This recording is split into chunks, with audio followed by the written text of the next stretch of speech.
পড়ছি কবি বিনয় মজুমদারের কবিতা আমার ঈশ্বরীকে, সেখান থেকে কয়েকটি।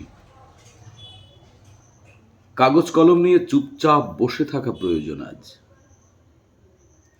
প্রতিটি ব্যর্থতা, ক্লান্তি কি অস্পষ্ট আত্মচিন্তা সঙ্গে নিয়ে আসে। সতত বিশ্বাস হয় প্রায় সব আয়োজনই হয়ে গেছে, তবু কেবল নির্ভুলভাবে সম্পর্ক স্থাপন করা যায় না এখনো। সকল ফুলের কাছে এত মোহময় মনে যাবার পরেও মানুষেরা কিন্তু মাংস রন্ধনকালীন ঘ্রাণ সবচেয়ে বেশি ভালোবাসে।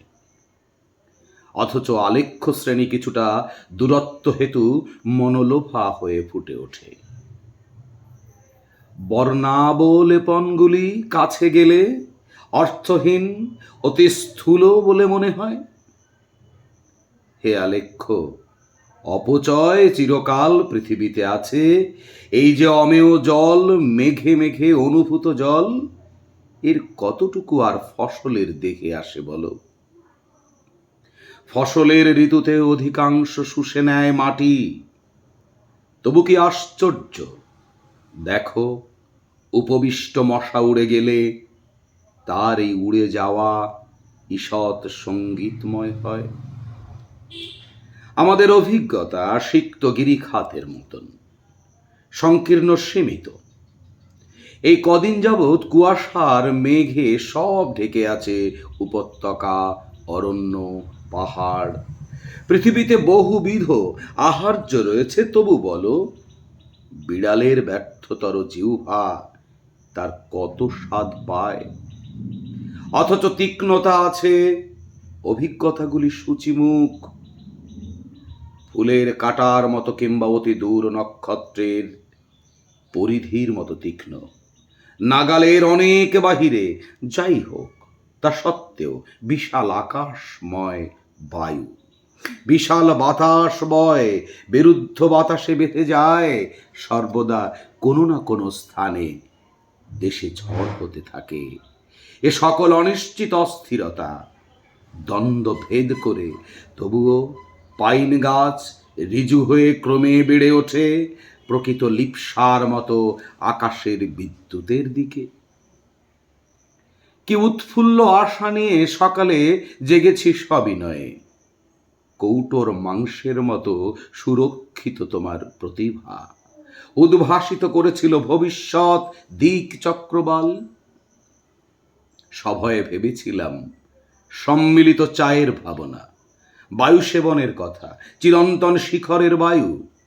দৃষ্টি বিভ্রমের মতো কাল্পনিক বলে মনে হয় তোমাকে। ঠিকানাহীনা, অথবা হয়তো লুপ্ত মৃত, অথবা করেছ ত্যাগ অবৈধ পুত্রের মতো পথে। জীবনের কথা ভাবি, ক্ষত সেরে গেলে পরে ত্বকে পুনরায় কেশোদ্গম হবে না। বিমর্ষ ভাবনায় রাত্রির মাছির মতো শান্ত হয়ে রয়েছে বেদনা। হাসপাতালের থেকে ফেরার সময়কার মনে মাঝে মাঝে অগোচরে বালকের ঘুমের ভেতরে প্রস্রাব করার মতো অস্থানে বেদনা ঝরে যাবে। আর যদি নাই আসো, ফুটন্ত জলের নভোচারী বাষ্পের সহিত যদি বাতাসের মতো নাই মেশো, সেও এক অভিজ্ঞতা। অগণন কুসুমের দেশে নীল বা নীলাভ বর্ণ গোলাপের অভাবের মতো তোমার অভাব বুঝি। কে জানে, হয়তো অবশেষে বিগলিত হতে পারে। আশ্চর্য দর্শন বহু আছে, নিজের চুলের মৃদু ঘ্রাণের মতো তোমাকেও হয়তো পাই নাই আমি। পূর্ণিমার তিথিতেও দেখি অস্ফুট লজ্জায় ম্লান ক্ষীণ চন্দ্রকলা উঠে থাকে। গ্রহণ হবার ফলে এরূপ দর্শন বহু আছে। অভিজ্ঞতা থেকে ক্রমে আকাশের বর্ণহীনতার সংবাদের মতো আমি জেনেছি তোমাকে। বাতাসের নীলাভতা হেতু দিনে আকাশে নীল মনে হয়। বালুময় বেলাভূমি চিত্রিত করার পরেকার তরঙ্গের মতো লুপ্ত অবলুপ্ত তুমি মনলিনা। এতকাল মনে হতো তুমিও এসেছো অভিসারে।